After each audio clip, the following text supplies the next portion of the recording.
I will be talking about Obal, which is a tool we wrote. First I will explain why we wrote it, then how we did it, and some additional resources. Louder, please. Louder. Okay, I'll try. So, introduction. It's a very short introduction. I'm going to talk about why we did it, how we did it, and some additional resources. First a bit about myself. My name is Ewoud from Wijngaarden. I won't expect anyone to repeat it or pronounce it correctly. I do like open source a lot. I'm a Foreman developer. For those of you who don't know, Foreman is a tool to manage your infrastructure. We have integration with many different config management tools like Ansible. We like it a lot. Since a year and a half, I'm also a redditor. I work on the Foreman satellite release team. We do a lot of packaging, releasing, and that's why I also use the tool. I will also say I'm a Puppet user. I like Puppet more than Ansible. I have to admit that. But my colleagues convinced me this is the right tool. So that's what we end up with. It's a bold thing to say in Ansible. Yes, yes. Making friends. So the situation we had a lot of packaging. We had Foreman was one repository. We have Pulp packaging, standardizing repository. We have downstream, we have satellite packaging. Essentially, it's all the same workflow, but slightly different. So we had some playbooks downstream. We had some manual downstream, which is slightly different again. We wanted to unify it. So, introducing Obal. Obal is a check word for wrapper.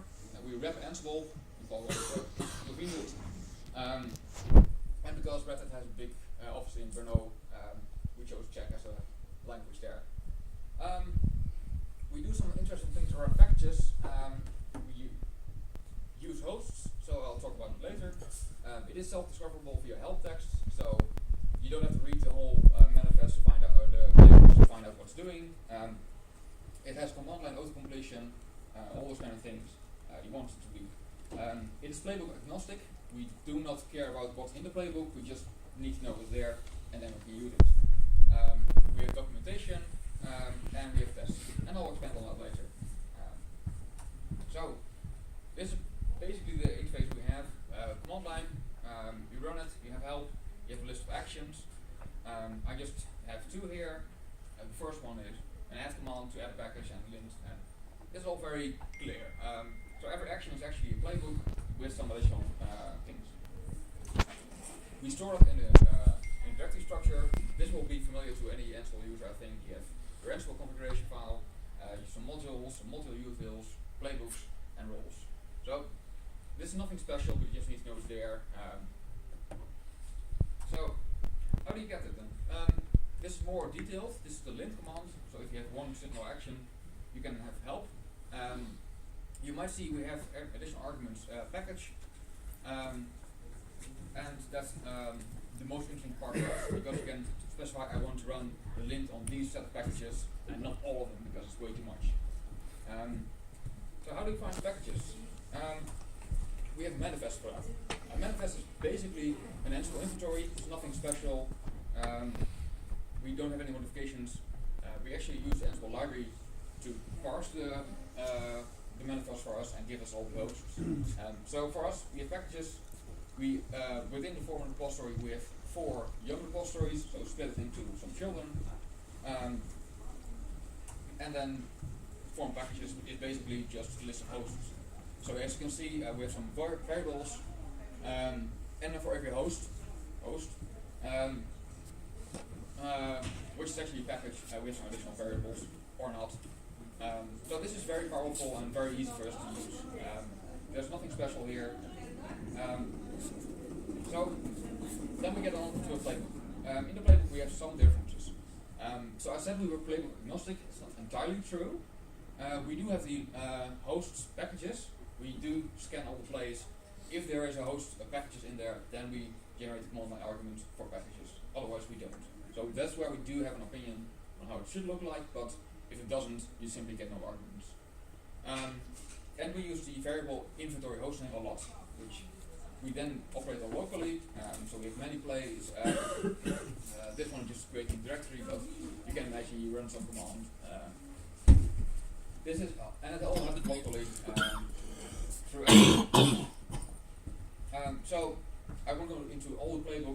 if you're an Ansible user, you know this is all familiar to you. We built the CLI using Python. We have Python 2 and Python 3 compatible versions. Python is awesome, I love it. argparse is also most of the time awesome. There is one difference: we have to handle the Python 2 versus Python 3, but other than that, it just works. argparse autocomplete is also an awesome library. You just import it if it's there. We provide you all the autocompletion on the shell. It's brilliant. So we use Ansible as a library to parse the manifest for us, and then in the end we call Ansible Playbook with some options. So dash is limit for all the hosts. All the variables are passed in as a JSON. This is all fine. This was fun. Now we do run into the limits. The metadata. What we did need was you need to store the help text somewhere. You need to know what variables they are. We found no way to sort of do it in very inside the playbook or anything. So there is a proposal on GitHub that's open for 3 years now, I believe, and it's not really going anywhere. It was my impression. F5 has some way they do playbooks, playbook metadata, but it didn't work for us. Just feedback. It's very hard to read from back here because it's blue. Is it just a link? Or? Yeah, it's just a link. Okay. One link is to GitHub the Ansible proposal 19, and the other one is some link. But I will put slides online later, and you can click there. But you're right, it's not really usable. So what we call actions, again, we do actually have some opinion on it. So we have playbooks, and we have a directory structure we created. So every action has a directory with playbook has the same file name, and then we have a metadata file. It is the YAML file. It has a help key, which is just a string. We parse the first line, that's the short help, and with the full help description is also available in the full to a user. We also expose variables, and we need some metadata here. You cannot just read variables, we need some help text again. So that's why we do it here. You might also notice we specify parameter with a different name. This is optional, but I wanted to show you what we can do. We can remap variables to something else. We also do some automatic namespace stripping, so if you would have a variable changelog underscore something, it will strip it out because the playbook name is already changelog to provide a bit easier UI. But it's all optional. There's also another one to specify the action, so you can use action append, and then it will provide a list of rather than just a string. This is all just a very thin layer around argparse, and that works very well for us. So this is using that help text. So you might see we have the help string here. We have the optional arguments, so the basic message shows up here with the help text. And this is very easy for us to use, and even though we ship a lot of playbooks in our own package, I did proof of concept, and it turns out this works with pretty much any playbook. So this is actually very easy to use, and I would like for Ansible to have something like this built in, so we can actually describe the playbook to a user. I do know that modules have large doc string. Something might work, I don't know exactly, but this is something that if Ansible could do it for us, we could basically say we don't care at all about how you store it, and then we can change the directory structure. Yeah. For what it's worth, it's on the roadmap. Very good. Probably very good. for version 2.9 though? We'll get there. Yeah, we're getting there. Just Good to hear. yes. So we have a lot of tests around it as well. We use PyTest. PyTest again is awesome. We also use Tox, which creates virtual environments. We can easily test with multiple Python versions at the same time. There's also a helper, Tox Travis, which automatically runs on the right worker. We apply Ansible lint to our playbooks. We have unit tests, just testing the application itself. We have integration tests, which run some tests on our playbooks. So it verifies that every playbook is documented with help text. It verifies every playbook is in the right directory structure. And we have functional tests. And functional tests actually are interesting because we actually run the playbooks we use in Travis. For that we do have some we call mock bin. Some commands are mocked, which are then replaced with something that has the right side effects. So it can create a file if needed, or just log some message and pretend it's real binary. But in the end, we don't need to talk to external servers, then just pretend it works. So this has caused quite a few errors already.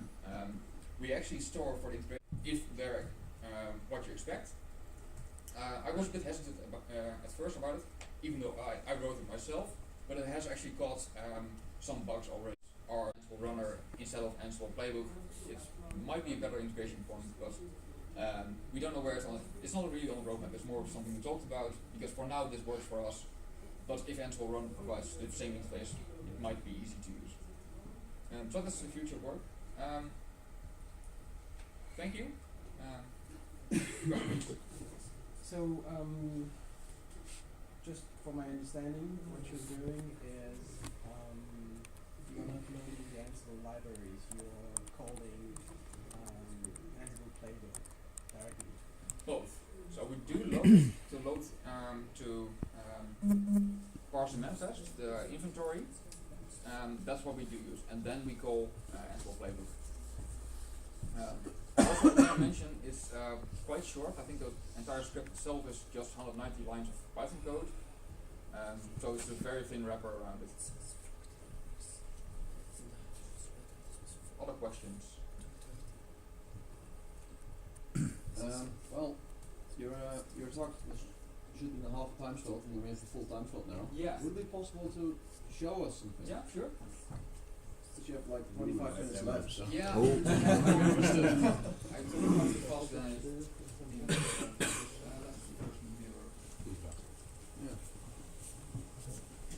Yeah, this is very on the fly, so. Yeah, if it breaks, it breaks. Yeah, it's fine, but I'm interested to see how it works, what it can do. Yeah, so first of all we have the brief docs page. Yeah. Here you can see all the actions we have. A bit bigger. We also have how do you write playbooks. If you show the actions, it has a full list. But I can also show it on the. We actually have the actions.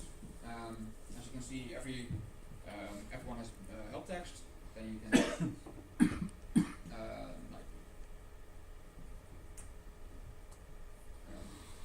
so here, for example, we have the git hash we can pass in and the source. But this is all used, and as you can see, it does provide a list of all the possible packages.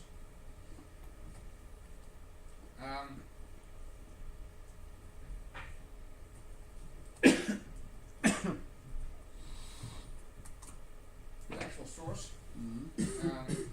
Apparently we still have Python 2 with the shebang, but everything usually fixes that. So interesting for us. So we just pass to abstract the playbook. This is probably the largest code we have. This is just some variables. You mentioned that here. It is optional, but in our package we try to enforce it. It's just reading the YAML file and then presenting that metadata. So it extracts the variables and the help. It has here's the code. I talked about the packages in the hosts. Here's how we do it. Basically, read parse the YAML file, then if any package in the play host, then the accept. So very small code, but still very useful. Variables is just a data structure. The help text is here we pass the first sentence of it, so we can show the short help and the full help. So we have the help text and the description. Parse parameters. Here's the mapping of if the user provided an override, use that. Otherwise, we use the text prefix and provide it to the user. And variables just a named tuple, nothing special, just data structure. Here, standard Python helper, so dot all representation, so we can use it in proper debugging. Find playbooks is also just a blob on the right path. We do have an opinion about the extension, other than that, we don't have a lot. I noticed the Yeah. the full YAML. Yeah, I don't know if there's a convention for it, but we chose this one.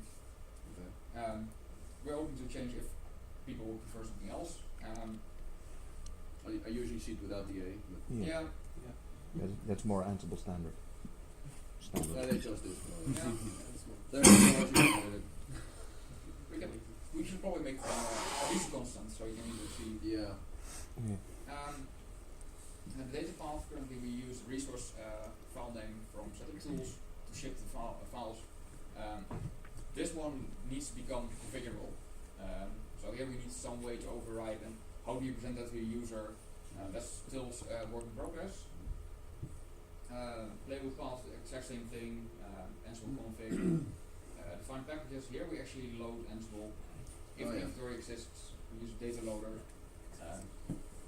This is maybe could be good to get some different way to get it. But since we use a data loader from Ansible itself, I can actually use a script as well, and I tried that and it works. So we use whatever Ansible does. If you do that, you're stuck to GPL. If you're doing that, you're stuck to GPL also. So That's probably a good one to remember. Yeah. Maybe some Ansible can provide this in some different way. I've got a question. How do you handle Ansible versions with Obal? I think we say we need at least Ansible 2.5, I believe. yeah, that's what. But how about pinning the version? If Um, it's possible right now. So yeah. So for example, sorry, go ahead. yeah, because I'm afraid that, for example, I have packages for .5 and then switch to 257, sorry, and suddenly there is a problem. So how do I, for example, move back in the version? So for defined packages, that might be difficult. You're sort of pinned to the version. The API must be the same. Mm-hmm. For the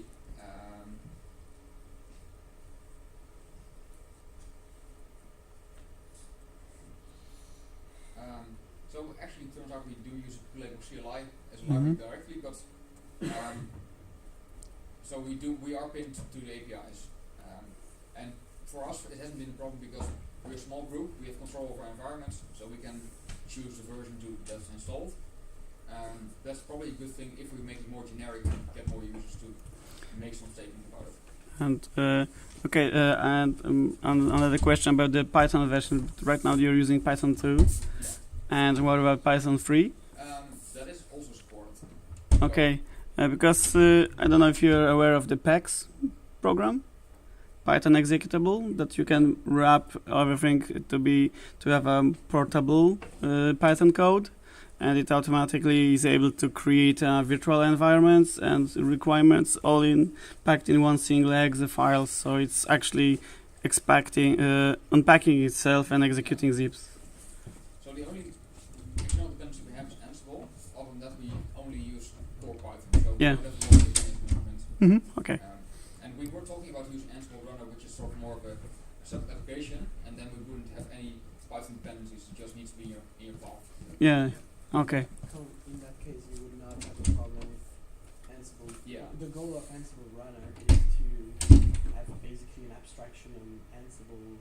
Yeah. I would say internal objects. So you would basically decouple the dependency. Yeah, that's why we're talking about Ansible Runner, because exactly if this is decoupling, then you can just point to user. It's in your path somewhere. And, so yeah, that's definitely on the roadmap. So yeah, also you need to do some other things here, like import display in the beginning, otherwise it fails. And so there are some hacks, but overall I would say it's not that. Like here we generate all the arguments, we generate a limit, we generate for both arguments, all the variables we dump it in a JSON string. and that's what we provide to the user. And and we have some code. For example, this is the actual main parser. So here we provide generate argparse parser. We have our verbose argument, the extra vars, which is straight up the -e in Ansible Playbook for the full advanced users. We generate subparsers. For every playbook, we generate a subparser. If it takes back the argument, we add back the argument to it. And we go over variables we provide the user and add them to the subparser as well. So this is all quite forward. If autocomplete is present, we also autocomplete it. And that's basically the entire code base we have. Okay. I might have missed it, but what was the actual use case that led you to building? So we do packaging for the Foreman project, but Foreman is an upstream for Satellite. So Satellite has its own packaging. Satellite also uses Pulp. Pulp has its own packaging. And that's why we have this part is the same, Obal, that's shared. And then every repository has its own manifest. So Foreman pack. So here we actually have the manifest we do use for Foreman packaging, and that's how we differentiate the repositories. But the workflows are the same, so we don't need to make any difference. Actually, we unified a few workflows as well because there were some more changes than we wanted to have. Thanks. Yeah. I can also probably still show you something about the tests. So we have this Obal. This one we use Python fixtures quite a bit, which are awesome. And then we do some, for example, here we test some basic code. We have a few playbooks we actually want to run some dedicated tests on. So the parameterize is a great way to generate a few tests. So here we test a lot of command arguments, if it parses it all in the right way. And test playbook. This one verifies our assertions about the layout. So we know that only setup and cleanup copper do not take the package argument, all the other ones do. So that's generated here. Playbook is actually a fixture, which is generated just by reading the playbook path here. And that's how we can easily run the test on every single playbook. Same again for testers documents. This verifies for all the playbooks. File name path checking. And again, because we have this awesome fixture, you run it on all playbooks and we don't need to do anything special. And then we also have tests as functional, actual functional tests.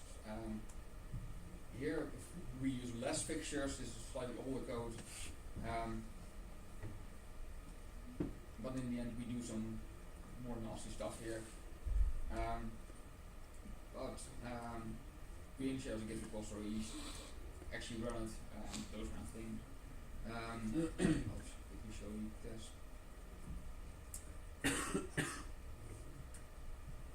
So this is our mock bin. Basically we have some set code here that's the output, which we then test against. And then we, for example, if we pretend to be Tito, then we generate a parser for that, with some options. If we pretend to be Koji or Brew, we use a different parser, and in the end we can print output if it's there. And that's a very simple way to mock commands in Ansible.